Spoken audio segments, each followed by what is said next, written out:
My name is John Mahaney. I'm with the Ohio Council of Retail Merchants, for those of you who don't know. I would like to thank you for being here and to stipulate that this cigar is not lighted. I don't want to violate any state or laws or local ordinances. I called you here because I support what I consider a courageous decision by the governor. As you know, on a few occasions he said that he didn't think much of doing this.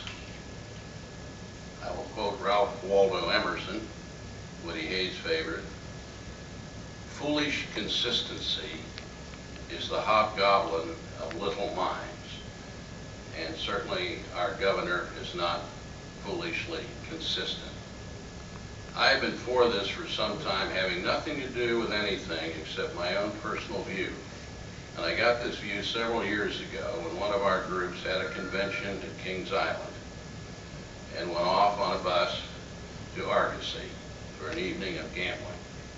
And I looked in the parking lot, and 8 out of 10 cars I saw there had Ohio tags.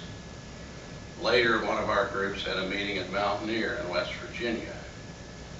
I looked in the parking lot there, and about 7 or 8 out of 10 cars had Ohio tags. And the gentleman who ran Mountaineer then told me if it weren't for Ohio people, they wouldn't be in business. So it occurred to me that Ohioans have already expressed their moral view of gambling by going to other states to do it, taking with them an estimated $450, $500 million a year. So if they're going to gamble, it would seem reasonable to allow them to do it in Ohio. We keep the money here. And I applaud legislative leaders and the governor for doing everything they can to fund the budget without a tax increase. You are too young to remember the glory days of tax increases here. And my very good friend Bill Batchelder, the minority leader of the House, once told the late Jim Henry, who worked for him, he said, "Mahaney never met a tax he didn't like." Well, I've met a few taxes now that I don't like. Our economy is not in good shape. We're at 10% or better in unemployment. And the last thing we need is anything to disturb what equilibrium we have left. There are 3 good reasons to do what the governor proposes. Number 1, it would recover that money. It's our money. It is not a new tax.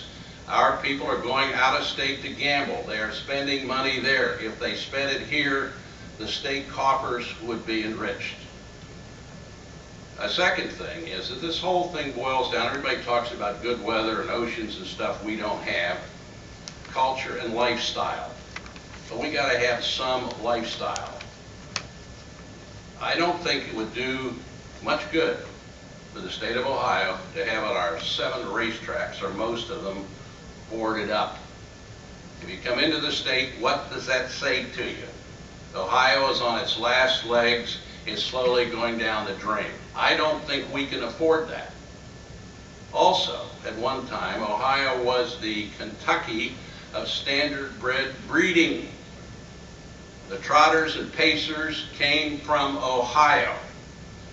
Well, if we do this, there will be some money there to assist our breeders in restoring that, so that again we will be the Kentucky of standard-bred breeding. So the reasons are very simple. 1, it's our money, it's going out of state, all we want to do is recapture it. 2, it will help the harness horsemen, restore them to their normal place where they've been for years. And 3, it will keep our racetracks from being boarded up.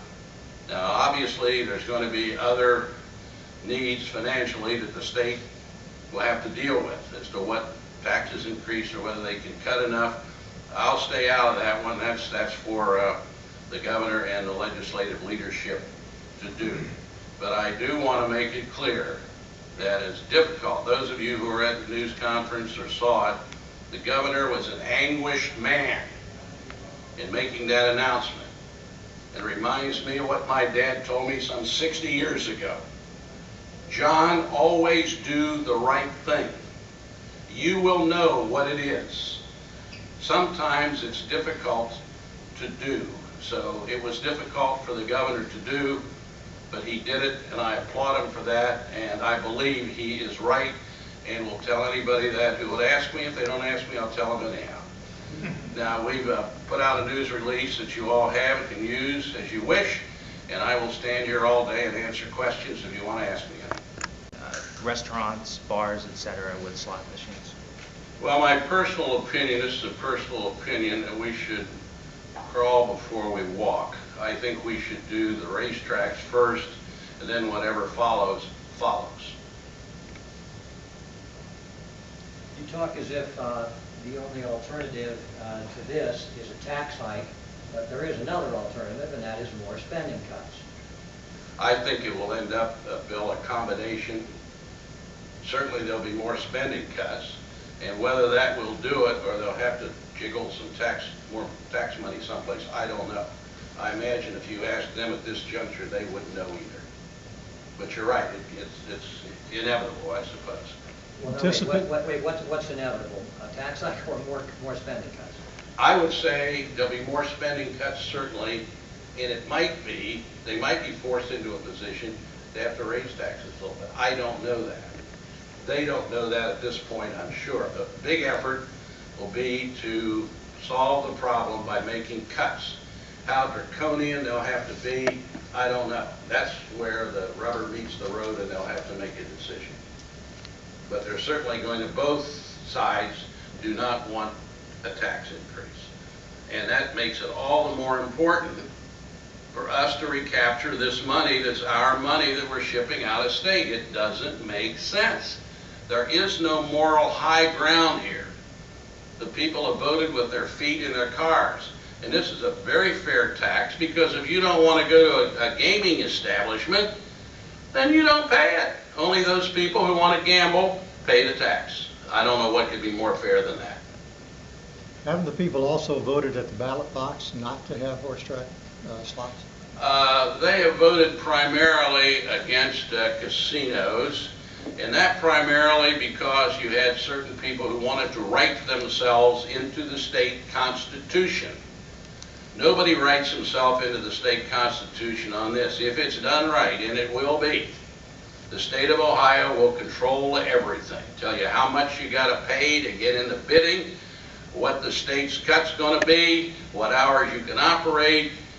It'll be totally state controlled, which it should be. And that's a different thing than the way it was before, where you had individuals trying to write themselves into the Constitution. That is what people were turned off on. In a couple hours, a group called the Ohio Jobs and Growth Committee or Coalition will be turning in its petition. Right. Do you have a position on their proposal in light of what We do not have a position. If and when they get to the ballot, the council board will meet and decide whether or not we will even have a position. I have survived 50 years there because I do what they tell me. No, I might lead them a little bit, but basically I do what they tell me. But what you just